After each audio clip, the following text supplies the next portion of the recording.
ఆషాఢ కార్తిలో ఇది జూలై 6వ తారీఖు నుంచి ప్రారంభం.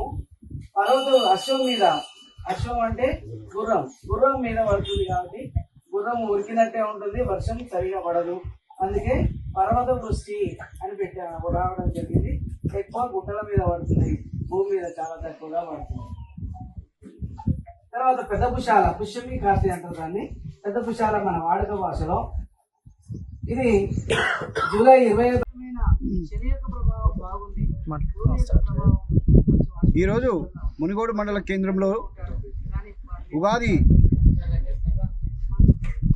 నామ సంవత్సరాన్ని పురస్కరించుకొని శ్రీ కనకదుర్గ అమ్మవారి ఆలయంలో ఈరోజు ప్రత్యేకంగా పూజలు నిర్వహించి అనంతరం మన యాదగిరాచార్యుల వారిచే పంచాంగ శ్రవణం చెప్పడం జరిగింది. అదేవిధంగా ఇక్కడికి వచ్చిన భక్తులకు అమ్మవారి ప్రసాదంగా ఉగాది పచ్చడి మరియు బచ్చట్లు పంపిణీ చేయడం కూడా జరిగింది. కాబట్టి ఈ యొక్క పండుగ వారి అందరికీ సుఖ సంతోషాలతో వెదజల్లాలని కోరుకుంటూ మనసారా కోరుకుంటూ సెలవు తీసుకున్నాను. జై హింద్, జై భారత్.